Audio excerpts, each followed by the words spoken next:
پھر بھی بوجھل قدموں سے اس نے دوڑنا شروع کیا۔ زینب نے آواز لگائی، سکینہ، او سکینہ، میری بیٹی سکینہ کہاں جاتی ہو؟ کوئی جواب نہ دیا بچی نے۔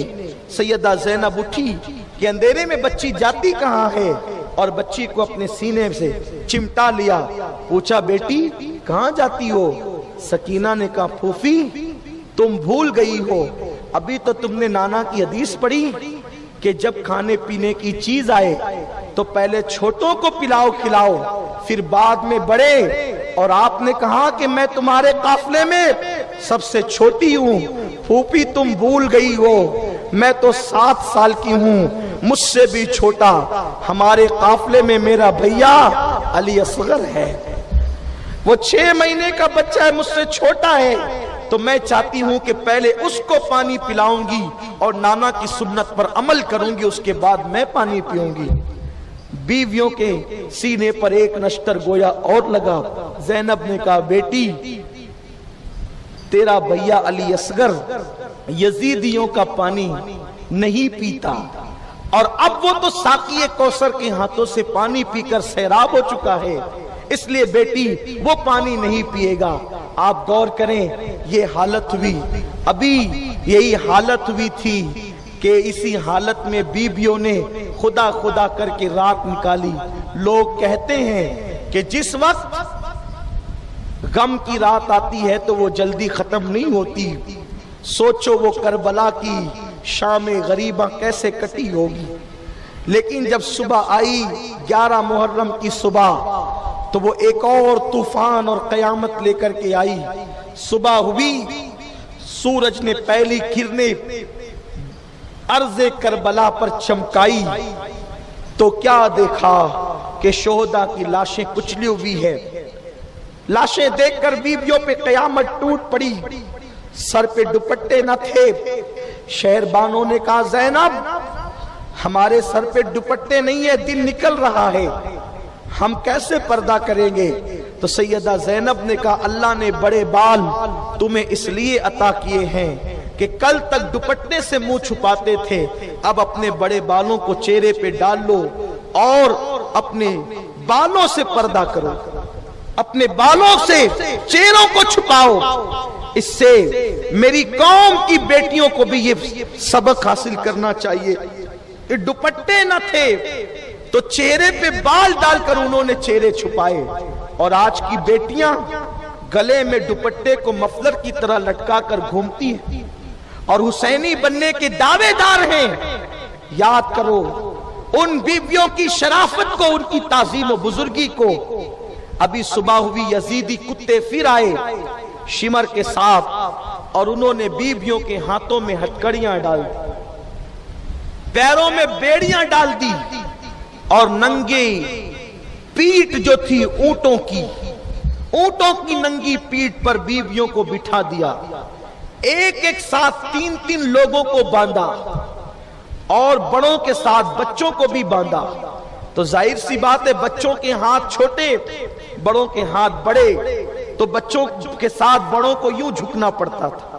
بچے اگر بڑے اٹھے تو بچوں کو تکلیف، اور بچوں کی وجہ سے جھکے تو تکلیف، اور جو کئی دن کا بیمار سید سجاد امام زین العابدین امام حسین کا ایک ہی بیٹا بچا ہوا ہے، ان کی گردن میں توق ڈال دیا ہے۔ وہ ایسا کسی کا امتحان، کوئی کسی نے ایسا امتحان دیا ہے؟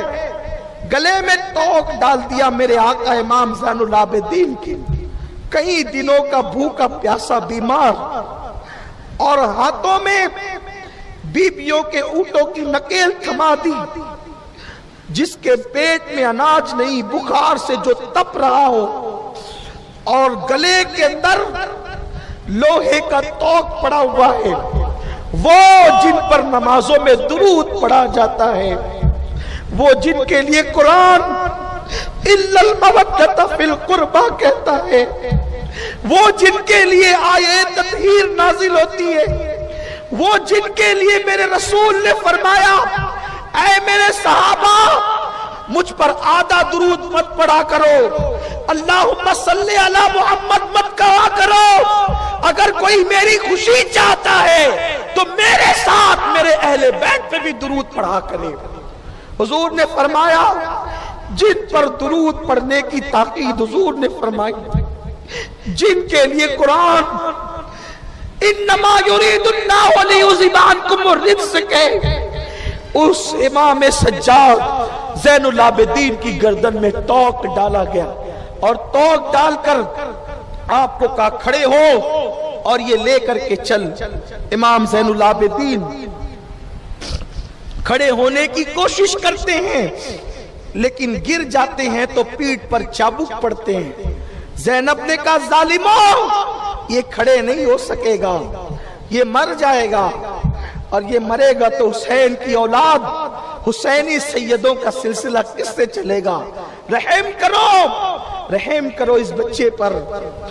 اس کے بعد انہوں نے دیکھا کہ یہ چل نہیں سکے گا تو امام زین العابدین کے ہاتھوں میں ہتھکڑیاں اور پیروں میں زنجیر ڈال کر اونٹ کی ننگی پیٹھ پر ان کو بھی بٹھا دیا گیا، اور ان کو بٹھانے کے بعد اب یہ قافلہ کربلا سے کوفہ کی طرف جانے لگا۔ سیدہ زینب نے کہا تم نے ہماری ایک نہ سنی، ایک بات بھی تم نے ہماری نہیں سنی ظالمو، تو ایک بات اب سن لو کہ ہمیں وہاں سے لے کر کے چلو جہاں پر شہیدوں کی لاشیں پڑی ہوئی ہے۔ وہ لوگ اونٹنیوں کو شہیدوں کی لاشوں کے پاس لے کر کے گئے تو سیدہ زینب نے مدینے کی طرف رخ کر لیا اور عرض کیا یا رسول اللہ کیا آج آپ یہ منظر نہیں دیکھیں گے کہ آپ کا حسین جس کے لیے آپ سجدوں کو طویل کر دیتے تھے، وہ حسین جس کے لیے کہا حسین منی وانا من الحسین، وہ حسین جس کے ہونٹ چوستے تھے، جس کو سونگتے تھے، جس کو ریحان جنت کہا تھا، یا رسول اللہ آج وہ بے گور و کفن پڑا ہوا ہے، آج آپ اپنے حسین کی خبر لیجئے۔ یہ کہتی ہوئی سیدہ زینب رونے لگی۔ امام زین العابدین رو کر کہتے ہیں ان التیاب ریح الصبا یوما الى ارض الحرم بلغ سلامی روضتا فیہا النبی المحترم۔ اے ہوا ہمارا پیغام تو اب کون پہنچائے گا؟ تو ہی جب مدینہ شریف تیرا گزر ہو تو اے ہوا جب تو روضہ رسول پر جانا تو روضہ رسول پر جا کر کے تو ادب کے ساتھ ہمارے نانا کو ہمارا سلام کہے۔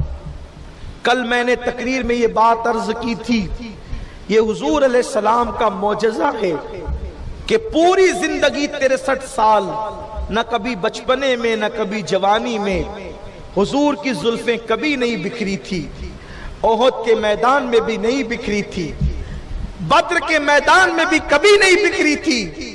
حضرت عبداللہ ابن عباس کہتے ہیں میں نے 61 ہجری کے عاشورہ کو جمعہ کی نماز کے بعد میں سو رہا تھا، میں نے کیا دیکھا؟ نبی پاک کی زلفیں بکھری ہوئی ہے۔ لوگ کہتے میدان کربلا میں کیا ہے؟ اس کو اتنی اہمیت دیتے ہو، کربلا میں کیا ہے؟ ارے دیکھ کربلا میں کیا ہے؟ اس نبی کی زلفیں بکھرتی ہے، بڑے بڑے حادثات جن زلفوں کو بکھرا نہ سکے کربلا نے ان زلفوں کو بکھرا دیا۔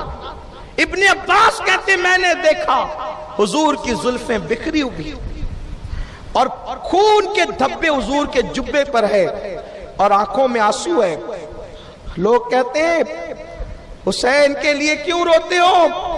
کربلا کا واقعہ سن کے کیوں روتے ہو؟ ہم کہتے ہیں خدا کی قسم ہر کسی پر روئے تو آنسو زمین پر بہہ جاتے ہیں، لیکن اگر غم حسین میں روئیں تو وہ ہمارے لیے نجات کا ذریعہ بن جاتے ہیں۔ میرے آقا صلی اللہ علیہ وسلم شہادت حسین پر روئے، یہ بخاری شریف کی حدیث۔ ابن عباس اپنا خواب بیان کرتے ہیں، بکھری ہوئی زلفیں اور ان زلفوں کے اندر مٹی لگی ہوئی ہے، دھول اٹی ہوئی ہے، کپڑوں کے اندر خون کے دھبے ہیں۔ آقا کریم کی یہ حالت دیکھیے، حضور رو رہے ہیں، آقا کریم کی آنکھوں میں آنسو ہے۔ سرکار سے عرض کی یا رسول اللہ، اللہ آپ کی خیر کرے، آپ کے دین کی خیر کرے، آپ کی اہل بیت کی خیر کرے۔ آپ غمگین ہیں، آپ رو رہے ہیں، آپ کی زلفیں بکھری ہوئی ہے۔ میرے آقا نے کہا ابن عباس آج میرا حسین کربلا میں شہید ہو گیا، صبح سے لے کر اب تک میں کربلا کے میدان میں شہیدوں کا خون جمع کر رہا تھا، شہیدوں کا خون میں نے جمع کیا ہے۔ حضرت سیدنا بابا فرید الدین گنج شکر فرماتے ہیں کہ شب عاشور میں کسی نیک عورت نے میدان کربلا کو خواب میں دیکھا کہ ایک عورت ہے نقاب پوش جو اپنی آستین سے کربلا کی دھرتی کو جھاڑ رہی ہے اور کنکر اٹھا اٹھا کر کے چن رہی ہے۔ اس عورت نے پوچھا بی بی یہ کون سا میدان ہے اور آپ یہ کنکر کیوں اٹھاتی اور صاف کرتی ہے؟ تو اس عورت نے جب اپنے چہرے سے پردہ ہٹایا تو کہا کہ میں فاطمہ بنت محمد ہوں، میں فاطمہ ہوں، تیرے نبی کی بیٹی ہوں۔ کہا بی بی آپ میدان کو جھاڑو دیتی ہے؟ فرمایا ہاں یہ کربلا کا میدان ہے اور اسی جگہ پر میرا حسین گھوڑے سے زمین پہ گرے گا، تو میں پہلے سے کنکر اٹھا رہی ہوں کہ میرے حسین کو کنکر نہ چبھ جائے۔ یہ ہے داستان کربلا۔ ڈاکٹر اقبال اسی لیے تو کہتے ہیں غریب سادہ وہ رنگی ہے داستان حرم، غریب سادہ وہ رنگی ہے داستان حرم، حسین انتہا اس کی ابتدا ہے اسماعیل۔ یہ میرے مولا حسین کی داستان کربلا ہے۔ تو جس وقت لاشوں کے قریب یہ آئے، امام زین العابدین نے ان التیا ریح الصبا یوما الى ارض الحرم بلغ سلامی روضۃ فیہا النبی المحترم، یہ پڑھا تو اپنے بیگانے سب رونے لگے۔ امام علی مقام کا وہ چھوٹا سا لٹا پیٹا قافلہ 11 محرم کی صبح دن تڑکے کوفہ کی طرف روانہ ہو گیا۔ کوفہ والوں کو اعلان کر دیا گیا، کوفہ والوں جشن کرو جشن۔ عورتیں چھتوں پر چڑھے بچوں کو لے کر، اس لیے کہ کچھ باغی لوگ تھے جن کے سر ہم کاٹ کے لا رہے ہیں اور ان کی لٹی پٹی عورتوں کو قیدی بنا کر لا رہے ہیں۔ کوفہ میں یہ بات نہیں بتائی گئی کہ کس کو لا رہے ہیں، جھوٹ بولا یزیدیوں نے کہ ہم باغی، اور وہ بھی کیسے باغی جو رستے میں بیٹھ کر کے قافلے لوٹتے تھے، ان لٹوروں کو ہم نے کاٹا ہے۔ کوفہ میں جشن کا ماحول تھا کہ حکومت کے باغی اور وہ بھی قافلے لوٹنے والے لٹوروں کو لایا جا رہا ہے۔ کوفہ میں جشن کا ماحول ہے۔ کربلا سے کوفہ آتے آتے شام ہو گئی ہے۔ خولی جس کے پاس امام علی مقام کا سر تھا، شام ہوئی تو اس کو پتا چلا کہ اب تو ابن زیاد کے پاس جانا ہی بے فائدہ ہے، کیونکہ شام ہوتی ہے تو وہ شراب میں ڈوب جاتا ہے، انعام نہیں دے گا، سر دیکھ کر مجھے گالیاں دے گا۔ تو اس نے سوچا کہ ابن زیاد کے پاس نہ جاؤں بلکہ اپنے گھر جاتا ہوں، صبح جاؤں گا جب اس کا نشہ اتر جائے گا۔ دیکھو اہل بیت کا دشمن کبھی حلالی بندہ نہیں بنتا، یہ خاص بات آپ ذہن میں رکھیے، حدیث پاک سے ثابت ہے۔ جو غیر حلالی ہوتے ہیں وہی اہل بیت سے دشمنی کرتے ہیں، یہ حدیث رسول ہے۔ یہ ابن زیاد جو ہے نا، ابن زیاد کے باپ کا نام ہے زیاد، اس کا نام عبید اللہ، اس کے باپ کا نام زیاد، اور زیاد کے باپ کا نام آج تک تاریخ میں لکھا ہی نہیں گیا۔ مورخین نے جب بھی زیاد کے باپ کا نام لکھا تو کہا زیاد ابن ابی، زیاد ابن ابی، زیاد اپنے باپ کا بیٹا، آج تک نہیں معلوم اس کا باپ کون ہے۔ لیکن بعض محققین نے تحقیق کی تو پتا چلا کہ ایک شخص اسلام لانے سے پہلے اس نے زیاد کی ماں کے ساتھ زنا کیا، اس سے زیاد پیدا ہوا، اسی زیاد سے عبید اللہ ابن زیاد پیدا ہوا۔ یہ کوئی بہت اچھے لوگ نہیں ہیں لوگ جن کی تائید کرنے نکلے ہیں۔ اگر صحیح معنی میں لوگ اسلام کی تاریخ پڑھ لیں، بے جا تعصب سے نکل کر، ہٹ درمی سے نکل کر اسلام کی صحیح تاریخ پڑھے تو کبھی کوئی یزیدی کی حمایت نہیں کرے گا، نہ یزید کی حمایت کرے گا، نہ یزیدیوں کی حمایت کرے گا۔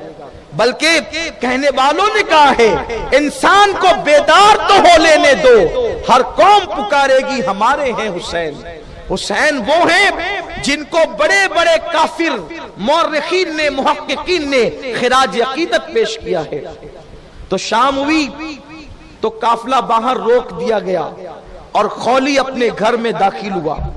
اس کی بیوی نے کہا کہاں تھا اتنے دن سے؟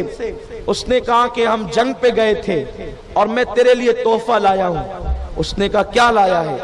تو اس نے جیسے ہی گٹری کھولی کپڑے کی، امام حسین کا سر تھا۔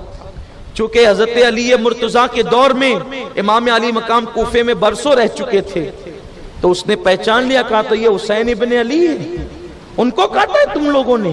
اس نے بڑی بہادری سے کہا ان کو کاٹا ہے، ان کی بیویوں کو ہم کنیز بنا کے معاذ اللہ قیدی بنا کے لا رہے ہیں۔ لعنت ہو یزیدیوں پر، اور یزیدیوں کی حمایت کرنے والوں پہ بھی لعنت ہو۔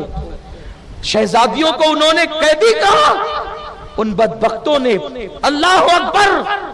تو اس کی بیوی نے کہا ان کی بیویوں کو تم نے قیدی بنایا؟ کہا۔ اس نے کہا اگر رات کا وقت نہ ہوتا تو میں ابھی تیرے گھر سے نکل جاتی، جو شہزادے رسول کا سر کاٹے میں اس کی بیوی بن کر تو نہ رہوں گی۔ تھکا ہوا تھا، سو گیا۔ اس کی بیوی اٹھی، امام علی مقام کی بکھری ہوئی زلفوں کو دھلا، زلفیں سواری، خوشبو لگائی اور کھڑی ہو گئی درود پڑھتے ہوئے۔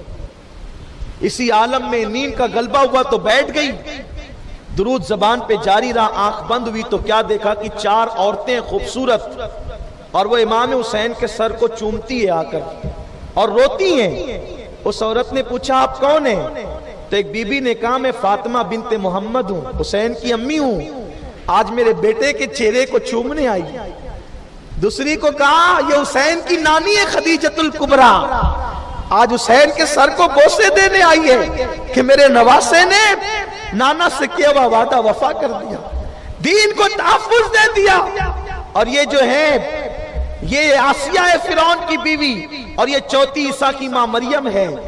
ان بیویوں نے سر چوما، شفقتیں کی اور وہاں سے ہٹی، تو پھر دیکھا ایک ایسا چہرہ جو حسین کے چہرے سے کچھ مشابہ تھا۔ تو پوچھا بزرگ آپ کون ہیں؟ انہوں نے کہا میں ابراہیم خلیل اللہ ہوں، جس حسین نے میرے خواب کی تکمیل کی ہے، آج اس حسین کی پیشانی کو چومنے آیا۔ اسی میں پوری رات گزر گئی، آنکھ کھلی تو اس کا شوہر دھاڑ رہا تھا پاگلوں کی طرح۔ کہا تو نے یہ کیا کیا؟ اس نے کہا تو سر ابن زیاد کے پاس لے جا اور میں تیرے گھر سے چلی، مجھے طلاق دے دے، مجھے تیرے یہاں نہیں رہنا، جو اہل بیت کا نہ ہوا وہ میرا کیا ہو سکتا ہے؟ اس نے کہا جیتے جی اپنے بچوں کو یتیم مت کر۔ تو اس عورت نے کہا حسین کے بچوں سے زیادہ تیرے بچے قیمتی نہیں ہے، جب تو نے حسین کے بچوں کو یتیم کر دیا تو اب نہ بچوں کی پرواہ نہ شوہر کی پرواہ۔ اور وہ عورت پردے میں گھر سے نکل گئی۔ لوگوں کو شرم آنی چاہیے، قاتلان حسین کی تائید ان کی عورتوں نے نہیں کیا، لوگ قاتلان حسین کی تائید کرتے ہیں۔ اور میں تو ہندوستان کے تمام مسلمانوں کو پیغام دینا چاہتا ہوں، یاد رکھنا حسین کا مخالف ہو کر کوئی زیادہ دن تک کے ٹک نہ سکا، ورنہ دیکھ لو تمہارے پڑوس میں ایک بدبخت یزید کا وکیل بن کر کے کھڑا ہوا تھا اور آج بھاگا بھاگا پھر رہا ہے۔ حسین بتا رہے ہیں جو مجھ سے ٹکرائے گا ٹکنے نہیں دوں گا، اٹھا کے پھینک دوں گا۔ اس لیے کبھی حسین سے لڑائی بول مت لینا، کیونکہ رسول اللہ نے فرمایا حسین مجھ سے ہے، میں حسین سے ہوں، جو حسین سے جنگ کرے گا میں اس سے جنگ کروں گا، جو حسین سے صلح کرے گا میں اس سے صلح کروں گا۔ جو نبی سے جنگ کرے وہ ٹک کیسے سکتا ہے؟ اور جو لوگ ابھی مینڈکوں کی طرح ٹر ٹر کرتے حسین کے خلاف، ان کو بھی بہت جلد حساب چکانا پڑے گا۔ یاد رکھو اگر محبت نہیں کر سکتے تو کم سے کم چپ تو رہو، اگر تاریخ کے صحیح گوشے نہیں پتا ہے خاموش تو رہو، ورنہ یزید کا انجام ہمیشہ رسوائی ہی ہے۔ اس لیے یزید کے کھانے میں نام مت لکھاؤ۔ المختصر یہ کہ جب قافلہ کوفہ میں پہنچا تو چونکہ وہاں اعلان تو یہی تھا کہ باغیوں کے سر آ رہے ہیں، اور ان کی عورتوں کو قیدی بنا کے لایا جا رہا ہے، تو کوفہ کے اندر مولا علی نے تقریریں کی تھی کہ قیدیوں کو صدقہ دینے سے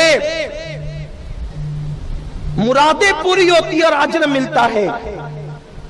تو چھوٹے چھوٹے بچوں کے ہاتھ میں عورتوں نے صدقے کی کھجوریں، روٹی کے ٹکڑے تھما دیے اور چھت سے وہ پھینک رہے تھے۔ سیدہ زینب نے کہا خبردار، یہ کیا کر رہے ہو؟ تو عورتیں کہتی تھی یہ صدقہ ہے، کیونکہ علی مولا نے ہم سے کہا تھا کہ قیدیوں کو صدقہ دینے سے مرادیں پوری ہوتی ہے، دعائیں قبول ہوتی ہے، تو ہم تم قیدیوں صدقہ دے رہے ہیں۔ کہا ہم وہ قیدی نہیں ہے جو تم سمجھ رہے ہو، ہم آل محمد ہے، آل محمد، اور آل محمد پر صدقہ کھانا حرام ہے۔ تو تب عورتوں نے کہا تم کون ہو؟ کہا پہچانو میں زینب بنت علی کی بیٹی ہوں، یہ حسین کا سر ہے۔ تو لوگوں نے غور کیا، تب پتا چلا کہ یہ کیا ہو گیا۔ تب کوفہ والے چیخنے رونے پیٹنے لگے۔ تب سیدہ زینب نے کہا تھا کوفیوں، خط لکھ کر بلانے والا کون تھا؟ تمہارے بڑے بڑے سرداروں نے 150 خطوط لکھے تھے، عوام کے تو خطوط ہی الگ تھے۔ اس کے بعد تم نے میرے بھائی کے ساتھ بے وفائی کی، بڑی بڑی رشوتیں لے کر تم بے وفا بن گئے۔ اب تمہارا رونا چیخنا پیٹنا یہ سب تمہارے کام نہیں آئے گا۔ اور پھر فاطمہ کی بیٹی نے کہا اسی طرح روتے پیٹتے رہو گے تمہیں کبھی قرار نہیں ملے گا۔ اور دیکھ لو آج عراق کی سرزمین سنورتی ہے پھر گرتی ہے۔